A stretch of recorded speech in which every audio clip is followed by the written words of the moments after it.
respect for the security guidelines greatly contributed to the peaceful outcome of the event. Public safety is and will always be a shared responsibility.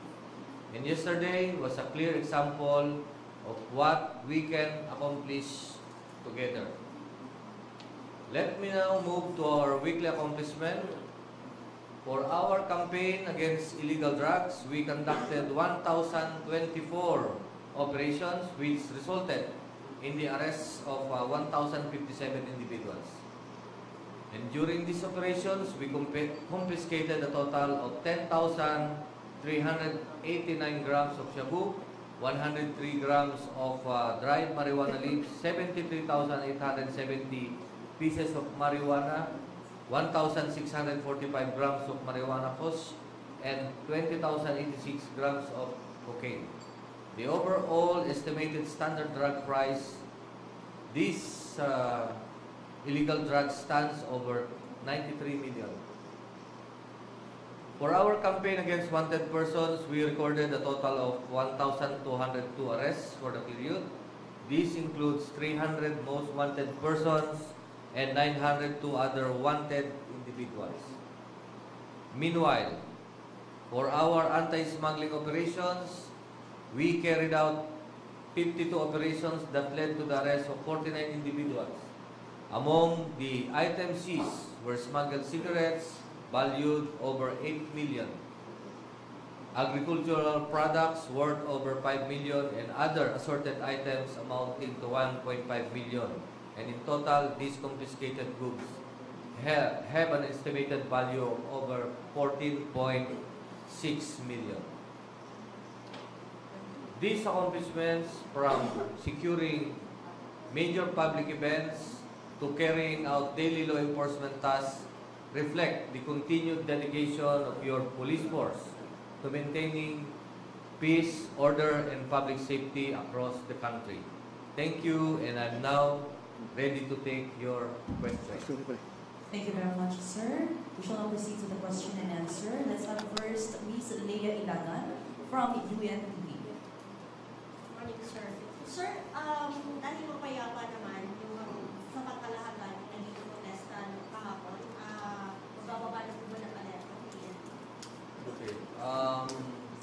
Before saying that it was very peaceful, I would like to thank each and everyone. Lalong-lalo na ang ating mga kapulisan na nandito to implement the plan or well-planned or deliberate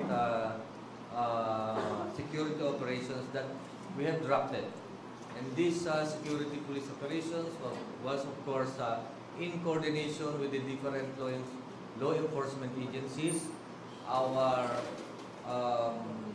responders, lalong-lalo na sa ating MMDA, sa ating Coast Guard, sa ating local government units. Kung wala sila, of course, hindi maayos yung ating paglatag ng ating security operations. And, of course, ang third party natin dito na magpapatunay or kasama to implement, to ensure that the activities will go smooth is yung those personalities or group of personalities who ask for a permit. And ito yung mga nag-protest o pumunta sa kalsada, whether pro-government or anti-government. Nagpapasalamat tayo sa kanila for a very peaceful one. Ngayon, ano pala yung tanong mo? Sir, Okay. And nag-prepare tayo several weeks before, and of course, ang ating operation is actual kahapon, and then we'll give a time for we'll have a critic and ayusin natin yung lugar na pinagdausan ng rally, and then they will be going home by 5 p.m. And so by 5 p.m. we'll be downgrading our alert status. heightened, sir. From full alert to heightened. Yes. Thank you, sir. Thank you very much, sir. We also have another question from Miss Third Ann Malonzo of Sunstorm. Sir, good po. Ngayon po, sir, after itong mga event na to, ano na po ang pinaghahandaan ng PNP? Considering na, syempre, papasok na tayo ngayon, December 1, sa ating holiday naman, mga holiday. Of course, ating paghahandaan, unang-una, is what happened yesterday and the rest of the protest rally or the same activities in the recent or in the past, such that paghahandaan natin yung mas magandang security operations. Yesterday, when I was at the command center, I gave instructions to the command group and the officers present there, especially the battle staff and together with the admin staff, para mas maganda, kasi nandun sila nagkikritik tayo, nakakitingin tayo sa deployment, what went wrong, what went well, such that in the coming activities ay mapapa-improve natin. Okay? We'll improve in the usual support that is needed and calibrated or responsive security plan that we can employ. Okay? Lalong-lalo na, of course, yung ating mga rallyista ay hindi sila magulo or hindi naghasik ng kaguluhan. So, titignan natin kung paano titignahin or paano natin magagawa ulit yung ganong klaseng preparation. And so, we have a lot of activities after that. We have our Christmas holiday season to ensure that yung bakasyonista natin, whether they are going out of their places, out abroad or coming from abroad, yung ating mga turista, matulungan natin, maprotektahan natin, and will ensure public safety as well as peace and order. Ang isang pinakamalaking activity dyan is yung ating Black Nazarene or translasyon, wherein nationwide ay marami tayong mga devotees, wherein about 6 million, 7 million ang devotees natin and more. No? Ang susunod na naman dyan is ang ating People Power commemoration comes month of February. At sunod-sunod pa yan.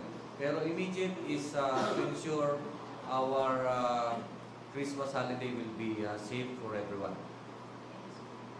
Thank you very much, sir. We also have a question from Mr. Alfred Davison from People's Journal. Morning, sir. Good morning, Alfred. Sir, you effectively prevented yung repeat ng September 21 violent rallies yesterday. Congratulations, sir. Question, sir. Kasi 2 weeks ago ayaw pagpasabi ni SIG. Yung mga nakasuhan in connection with the September 21 rallies, like Congressman Barsaga, can you identify them also? Okay. With regards to the September 21 rally, yung unang tanong mo is about the well planning and the result. Of course, kanina binanggit natin about the cooperation of everyone, whether from the government, local government unit, from law enforcement units, the armed forces, nandiyan po ang Coast Guard, nandiyan ang MMDA, nandiyan ang BJMP, nandiyan ang jail. Pagka nagtulong-tulong yan, sigurado maaayos at we will mitigate yung risk for disorder, no? So, in-implement natin yan. So, that is also with the active participation or support of yung nagraralista. Kasi nag-ano tayo nagkakaroon tayo ng meeting, nagkakaroon tayo ng conference before the conduct of actual rally. Nagbibigay tayo ng guidelines, sila po ay nagbibigay kung saang lugar, anong oras, ano po yung activity nila such that tinitimpla natin how to secure those group. Ngayon, during the September 21 rally, merong naglabag or lumabag, lalo na nakita nyo na medyo magulo or it resulted to violence and even may namatay, may nasugatan at nasirang mga property and resulted to prosecution of this incident when referred to the prosecution office. And it was the CIDG and the the MPD who filed case. We were able to file cases of violation of PP 880, arson,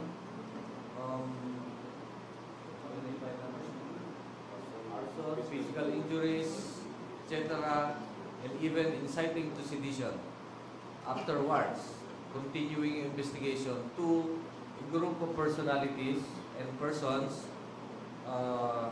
not less than 200 ang napailan natin ng kaso. And these cases ay, yung iba ay nililitis na. Meaning, nasa court.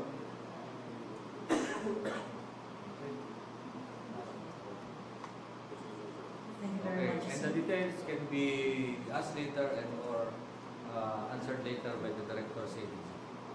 Thank you very much, sir. Another question, sir, from Sir Mark Makalalan of DZOA. Hi, sirs. Good morning.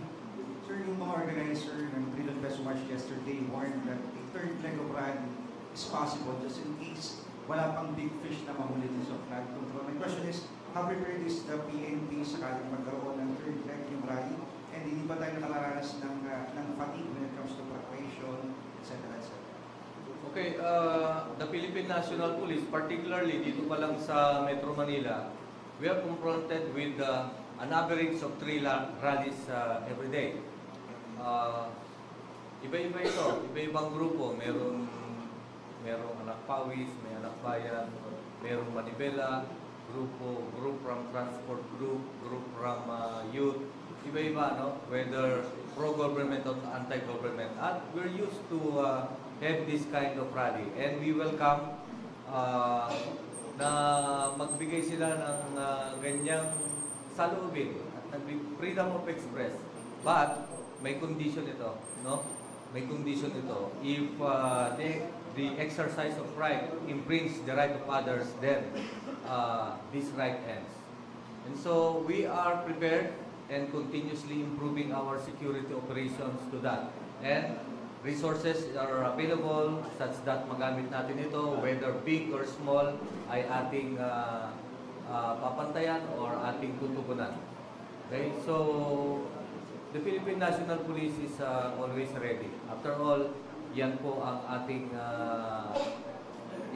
ating commitment, serbisyo na ibibigay. Sir, earlier, pumasok kayo sa isang pledge of commitment, nag-sign din kayo, sir. Meron bang mga bagong program or initiative introduce sa PNP to strengthen yung campaign against violence against women? Okay. Yung tanong mo kanina about rally, no? Yes, sir. Okay. Laging handa tayo. Kanya nga lang, we have cases, we have wanted persons, no? We have wanted persons, thousands of wanted persons na hindi pa natin na-implement. And the recent wanted person and cases of that is yung napilahan ng kaso about the flood control. Itong flood control, ito naman ang ating pinagtutuunan even before this protest rally. And this protest rally is about corruption because of this flood control, and not only flood control, but corruption by public officials. And that's what we've been doing. Even the President, siya na po ang unang gumawa ng paraan para maiwasan ito. Unang-una, when these activities for 2025 as embodied in our budget, siya na mismo ang nagbito nung ating budget na hindi kailangan, na siningit lang. And so, when this was vetoed, ang ating presidente nagsalita ulit during the SONA. Kasi itong ating budget for 2025, pinag-aralan niya yan at tinitingnan niya, minonitor niya, such that mid of 2025, merong na nagsalita na siya at sinabi na tama na. And that is exactly yung ginagawa ng ating presidente, ng ating government, na sinasabi ng ating mga kababayan. Yung sa pledge of commitment kanina, sir, may bagong program ba na introduce? Okay, the pledge of commitment, marami tayong programa about pledge of to end violence against women and their children. Whether by training and or by acts of our investigators, marami po tayong programa, and the details will be substantiated by our Women's and Children's Desk Division or Chief. Thank you, sir. Thank you very much, sir. Sir, follow-up question lang po. Sir, regarding dun sa flood control, since susunduhan pa lang po, sir, baka lang po may update, kamusta na po yung iba po natin mga for arrest, and meron pa po bang mga susunod pa, gaya po na nabanggit ni SILG sa ni DPWH Secretary Dizon? Okay. Medyo may update tayo dyan because the Philippine National Police is in support by giving security, by giving investigators and certain technical capabilities to support the investigation by the ICC, by the ICI, no? And so maraming cases po yan, and right now some cases have already been referred to the Ombudsman and the corresponding prosecution office, at inuusig po ito ngayon. At malapit na po yan, dadalhin po for information sa ating sandigang bayan at sa ating mga korte. At sunod-sunod na po yan, the Philippine National Police will be ready kung sino man ang mai-issuehan ng warrant of arrest such that itong tao na ito ay mailitis. In fact, 16 personalities ay na-issuehan ng warrant of arrest, leading to the arrest of 9. One was arrested by the NBI and 8 were arrested by the Philippine National Police. Yan po ang resulta, with or without the protest rally. Ang inyong pamahalaan, ang gobyerno, ang ating presidente, at lahat ng law enforcement agencies ay gagawa ng paraan at to ensure na there will be transparency and accountability, lalong-lalo na dito sa flood control project. And in fact, si Presidente na mismo, ang ating Pangulong Bongbong Marcos, ang nagsabi na mismo, ang nagbigay ng programa about portals, dun sa mga project ng portals ng DPWH. Makikita po yan sa website. At namumonitor dito sa ginawang sistema nito. At the same time, siya na po ang nag-isip at siya na po ang nag-utos na tungkol dito sa mga projects na ito, usually ay mataas masyado or overpriced such that 50% cut ang naibawas dahil sa pag-increase or overpriced nito mga project na ito. So, nandyan po lahat.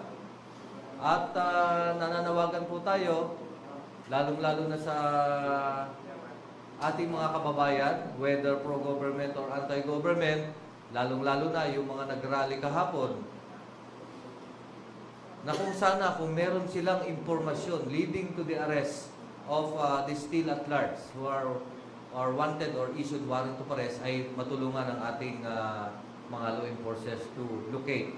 At lalong-lalo na dito sa ating pinoprosecute ng mga kaso, kung meron man silang nalalaman, the Philippine National Police, yung ICI po natin, ay open for any information to for a good prosecution at saka paglitis ng mga nasasaktan.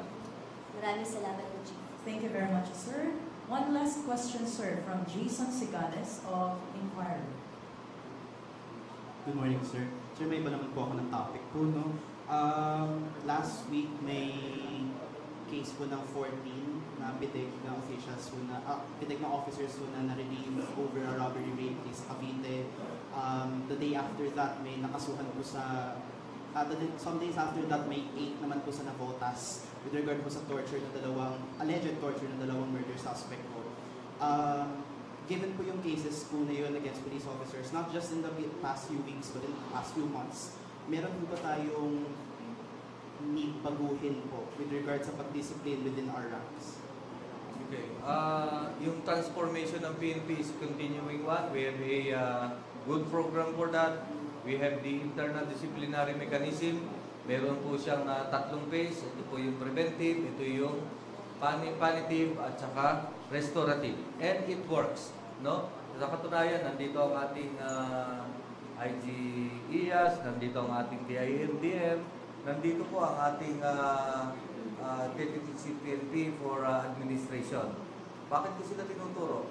Ang ating Deputy Chief for Administration ang nag-i-spearhead, lalong-lalo na yung una at pangatlo, preventive at saka restorative. Kung saan, the different regional offices and or our personnel continuously undergo maraming programa doon. Meron tayong Legenda, meron tayong Blessed, Brothers Keepers, etc.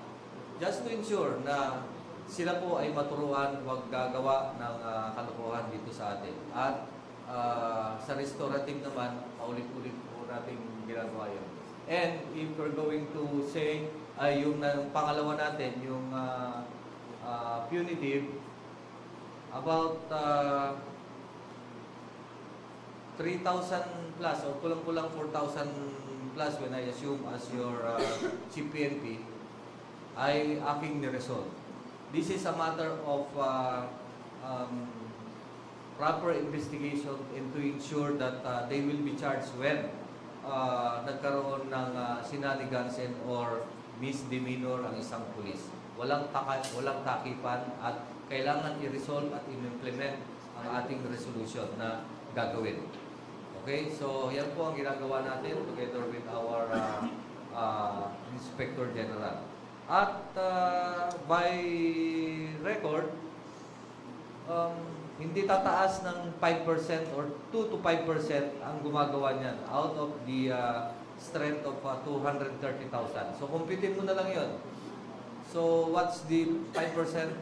5% of 23,000 is about 10,000. In year-round, it is expected na ito. Ang pinakamaraming kaso dyan na nagagawa is yung ating mga patrolman corporal, lalong-lalo na nakapaglasing, pumasok sa bar, naglasing, nagwala, naging discriminate firing. Yan po ang pinakamarami. And sumunod is kaya natin sinasabi ito, yung BAUSI, meron din mga BAUSI cases sa ating Philippine National Police, whether they are female or male. So, those accounts for the numbers of cases for the Philippine National Police. And referring to the cases that you have cited, hindi lang yon, marami. Yesterday, while we are busy for the security operations for the Trillion Peso March, yung Trillion Peso March is from Batanes, NCR hanggang Mindanao po yun. Ang nag-attend or ang involved na mga personalities nag-attend for Metro Manila is about 20,000. Dun sa Mindanao hanggang Batanes marami. Lalong-lalo na sa Cagayan de Oro, more than 10,000 doon. So iba-iba. We have also in Negros Island region. And so what I'm saying is, kahapon may nagpuputok sa loob ng sabungan na police. And so it was reported already and been investigated, and we're working for the summary dismissal proceedings for that police officer. Ngayon, yung sinabi mo about dun sa NPD, Navotas or Malabon, it is being investigated or investigated. Nangyari na yun some weeks ago. Okay?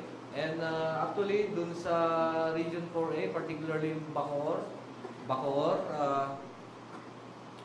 relative to personnel of PDEC, tayo na mismo ang nagpa-imbestiga at nagpahuli dun sa mga pulis. And they were indicted in court already through inquest proceedings. In-inquest yun, hinuli yun. And the remaining 6 identified police officers who have been involved doon ay one by one nag-surrender. Tama ba? Nag-surrender na lahat? All accounted? All accounted na lahat. Okay, ganun tayo kabilis. At sisiguraduhin natin that they will pay for what they have done. Thank you very much, sir. That's all, sir, from our media. Once again, Sandy ko is abroad, Tatlo is also abroad. There is an ongoing coordination already with the Department of Foreign Affairs and Immigration. Hinihintay namin yung pagbalik nila. And yung tatlo ma'am, continuing ang manhunt operation, although they told them of the sent already surrender figures. You must understand na yung tatlo kasi hinahanap na nasa local. Although nakita natin na mataas ang posisyon nila sa company yun, but dami lang po. So basically, they do not have the money and capacity to pay for a lawyer at sarili nila. Pero kasi sir, despite na that, They've communicated already na Pero sir, wala rin information na kung nakalabas na rin sila ng bansa. they're here now. That's the reason why 2 days ago, may mga information kami pinapalawak namin. Narinig nyo na-cover nyo naman siguro yung sa hotel dito sa Metro Manila. And the one that we have searched in Region 5. sir, how about po yung mga nasa ibang bansa na aside from po, yung dalawang bata po, nag-send na sila ng surrender figures, diba? Pero kailan po ba yung inaasahan na pagdating nila sa Pilipinas? We're closely coordinating with immigration. We hope na bumalik sila kasi I think there is an effort also coming from the government to cancel the passengers. Sir, ito naman ako sa September 21, yung mga nakasuhan na, can we name na a few na talagang mga big personalities na nakasuhan regarding sa September 21 na? The case is already filed in court, ma'am. So basically hindi ko pwede discuss because may but you know for a fact na there is a congressman, there is a retired high-ranking general na among those na nakasuhan. There are businessmen and continuing po ang investigation namin. In fact, hinihintay rin namin na magkamali rin sila during this, but apparently, they knew na some personalities na sinumpina namin noon have realized already na, you can criticize the government, but do not break the law of the land. Yun po. Sir, sorry, tama ba yung pagkakarinig ko kanina? Doon sa tatlong at large pa dito sa Locan, yung Southwest Texas, may dalawa nang nag-express ng surrender figures. May back channel po na sa amin. And siyempre, wala po silang personal na abogado and apparently parang napabayaan. So they're takot also. We're trying to... May contact na sir, tama sa inyo. Paano nila sir, ano sinasabi nila? Paano sir nakipag-communicate sa CIDG? May mga kamag-anak na lumapit. I think yung credibility ng CIDG was well established na igagalang namin yung karapatan nila. That's why yung mga kamag-anak, certain kamag-anak ang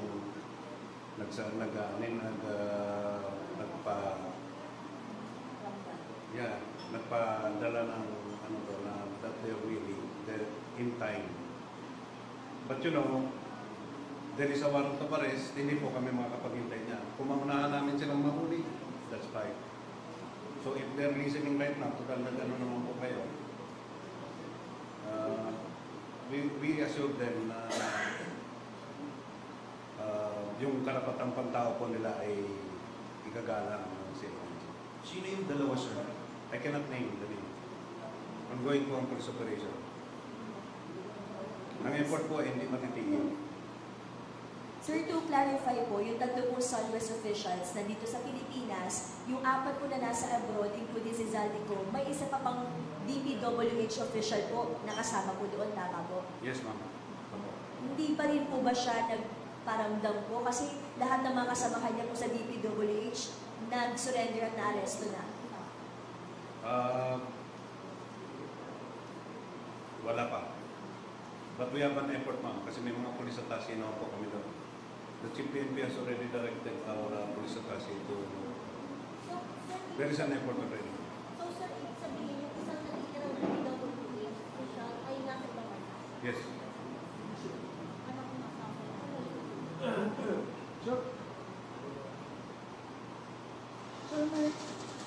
yung raid sa Pasay City Hotel last week, totoo ba na lahat ng rooms and floors na search ng CIDG and NBI? Yes. And wala pong nahuli. Pero yung info na former Congressman Saldico owns the hotel, have you established that? Nga naman. Fake po daw, sir. Ma'am, about the ownership of that, establishment, ay hindi ko may discuss.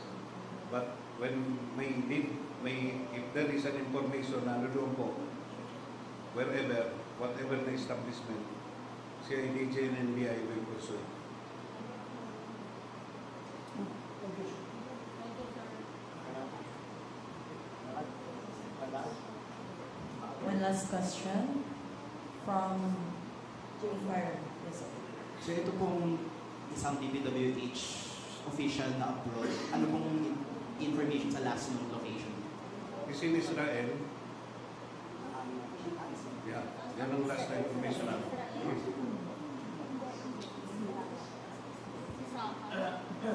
Sakar. Thank you very much, sir. To the director, CIDG, thank you very much, sir, for gracing with us today. Thank you. Sa ating po pagpapatuloy, narito po ang direktor ng PIDEG para po sa pinaka-detail na pagkaka-aresto ng 6 na kanila pong hinuhuli si General El Daragan.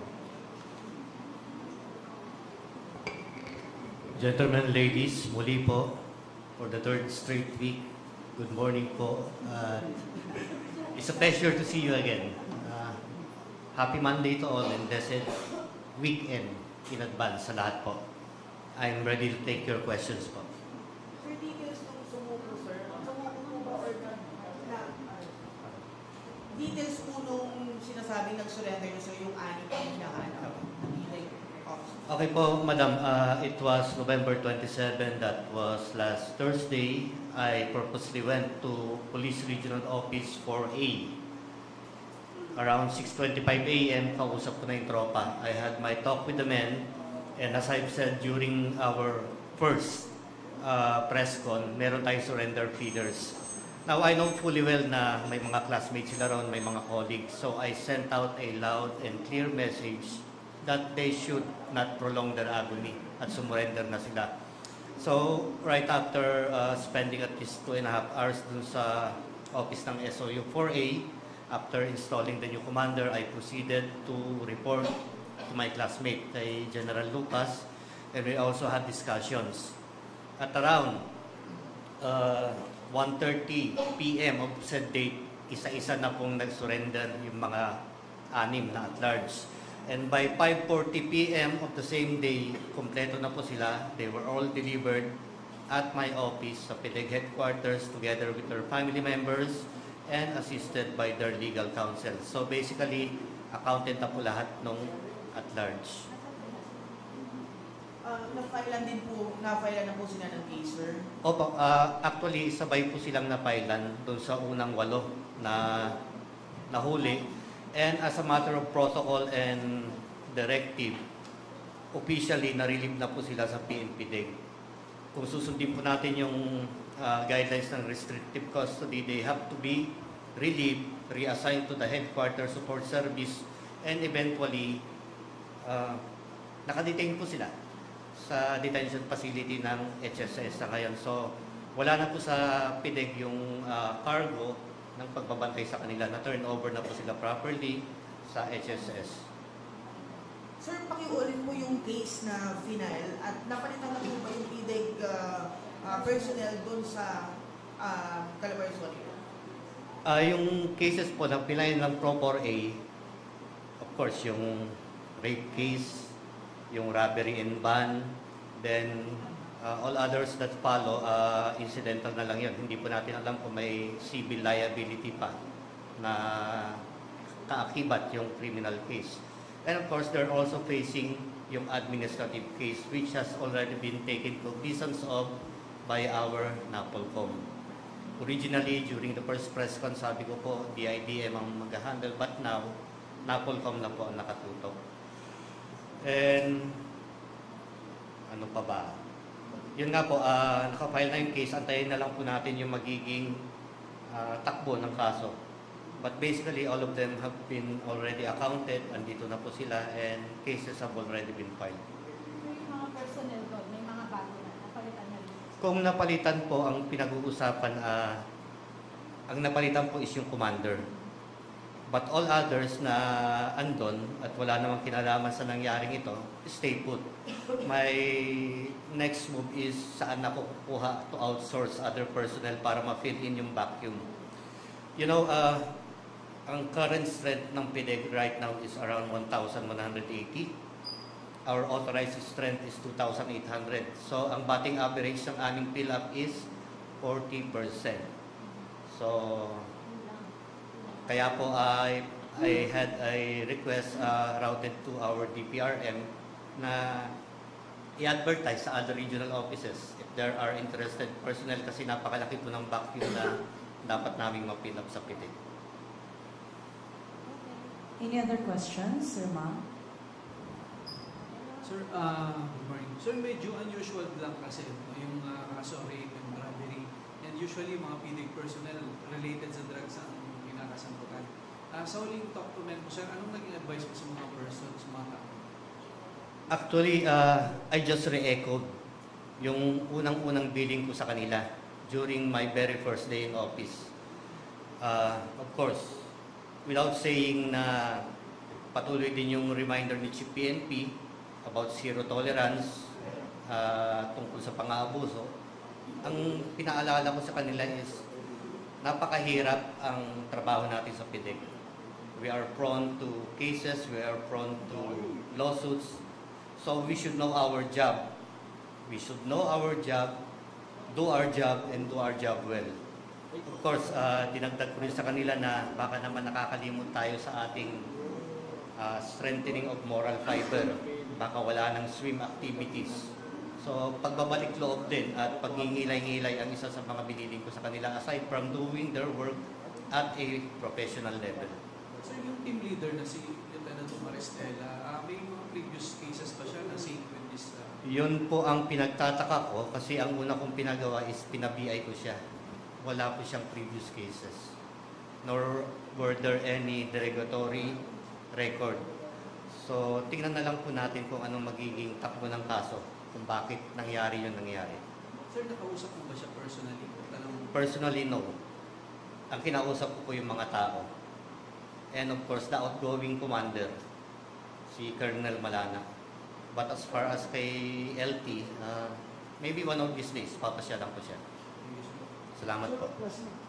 Sir, clarification lang. Only the lieutenant was charged with rape. The rest, hindi sir?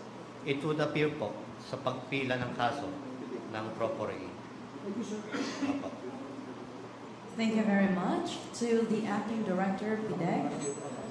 Thank you very much, sir, for your presence. Thank you, my classmate.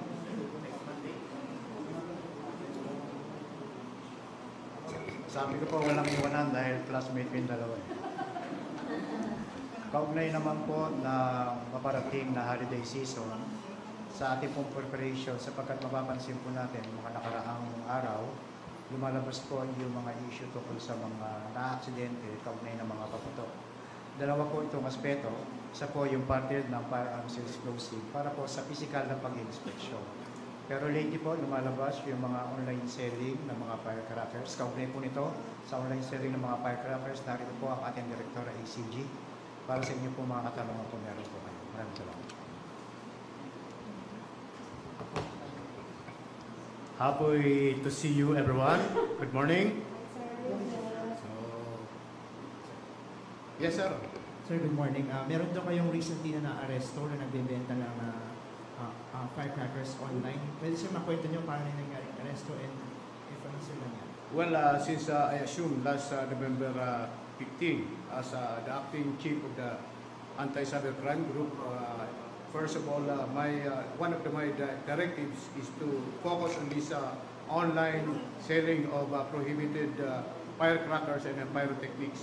So far, just recently, just last night, we have latest operations wherein in our Nueva Ecija cybercrime response team was able to arrest one individual for selling prohibited firecrackers. So this is a product of Toro cyber patrolling, and of course our cyber patrollers were able to engage them. Then we conducted interrupting operations. So that is just recently, and last week we have also in Manila area. So we were able to apprehend 2 individuals for selling prohibited firecrackers. Usually these are the prohibited firecrackers as defined in Section 3 of Republic Act 7183. The act regulating the sale, manufacture, distribution, and use of firecrackers and pyrotechnics. So in relation to 6 of the Cybercrime Prevention Act of 2012. So once na ginamit nila ang online platform, ang ating social media, selling of these prohibited firecrackers and pyrotechnics is a violation. So in coordination with our FEO and other PNP police local units, so kailangan namin magtulungan at tulungin nyo kami i-report din ang mga online selling of firecrackers kasi hindi po ito allowed unless they have gained or obtained permits or license from our FEO. So yung nasa video, paano ginagawa yung bentahan niya? Through Facebook ba? Paano sila nakikipag-transact, sir? Yes, through social media. So they are advertising through social media na they are selling firecrackers. Pero merong mga bagay na linalagay sila na parang hindi halata na firecrackers ang kanilang binibinta. So may mga yung King Kong, Yuan King Kong, mga ganon. But these are prohibited firecrackers. So ina-engage namin kasi nakikita sa aming cyber patrolling. So once na nakipag-transaction na sila, so ang aming mga patrollers, especially itong operatives namin, so nagkakandak ng ating entrapment operations. So kung online yan, paano yung ginagawang delivery? Through, gumagamit sila ng mga delivery apps? Sir, bawal? Meron din na gumagamit ng online delivery apps. Then meron din na TrueMeet app. So, through phone calls. So, bawal ang transport namin? Yes, of course, bawal to transport kasi kailangan ang permit nila sa EPO. So, these firecrackers, especially itong mga as enumerated nga sa listahan ng ating EPO, considered as prohibited firecrackers and pyrotechnics. So, hindi po ito basta-basta tinatransport. Even though yung mga authorized seller or distributors, they observe the protocols for the transport of these firecrackers and pyrotechnics. Any questions? Sir, good morning. Yes. For the information of the public, no, ano yung mga risk or danger ng pagbili ng paputok online, particularly yung mga unauthorized seller naman, para lang ma-inform po yung public? Well, of course, hindi nila nasisiguro na ang component nito ay talagang on standard. So, if they want to buy firecrackers and pyrotechnics, para sigurado on standard ang kanilang manufacturing. So, doon sila sa authorized seller and distributor. Kasi alam mo, pag may mga hindi maayos na component, it might be over ang pulbura, ang mga ano nito, component ito ang dahilan magkaroon ka ng aksidente, sunog, at of course, mga injury sa ating mga nagpapaputok po, nag-enjoy ng pyrotechnics show. Any more questions? Sir, Lasa. Yes, sir. Christmas season na, yung most prevalent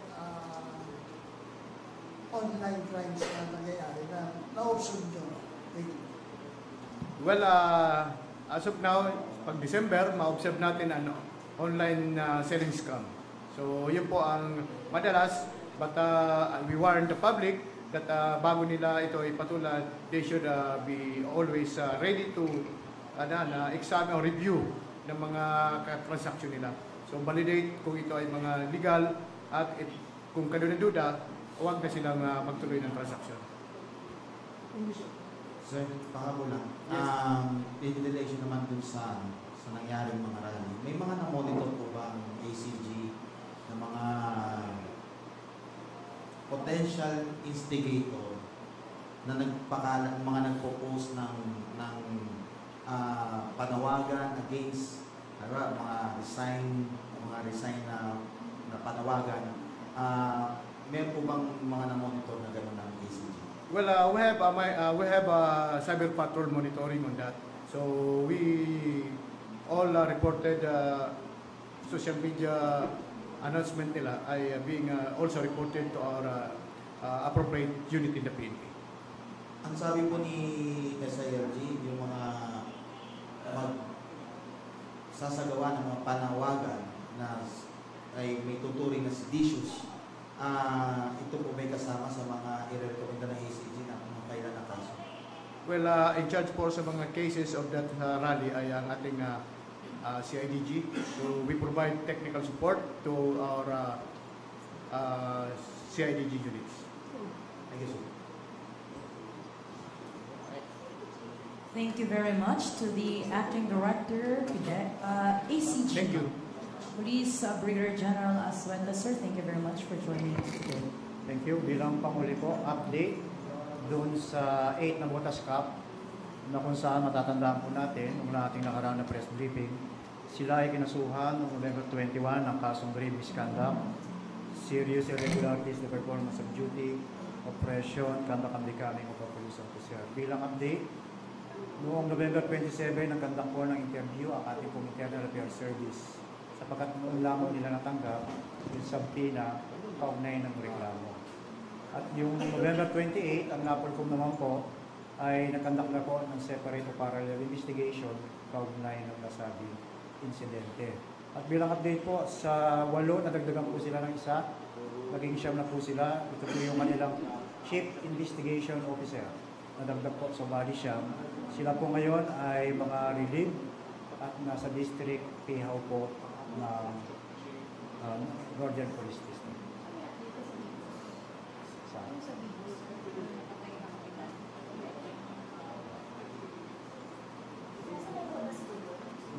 Yung 8 na Botas Cup na matatandaan natin na inireklamo na torture. 9 body siyam. Ang originally po, yung 4 na PNCOs, nagdag po yung kanilang chief investigator. So, relief, sir, habang iniimbestigahan, kasi may mga pinakakutan sila evidence po. Tama po yan. Sapagkat matatandaan natin, yung report natin noong nakaraang Miyerkules, hindi pa po nila officially natanggap yung reklamo kaugnay sa kanila. Kaya nga po, noong November 27, nagkandak yung IAS, nung pala nila natanggap yung subpoena at sinimulan nila yung reklamo. At nung kinabukasan November 28, nagkandak ng parallel investigation na yung ating po. Sa ngayon, sila pong yung siyam ay relief, nasa pihaw na po ng district. Thank you very much, sir. With that, sa ngalan po ng ating acting PNP, Police Lieutenant General Jose Melencio Sino Tapes Jr., maraming salamat po sa inyo lahat. Good morning po. And that concludes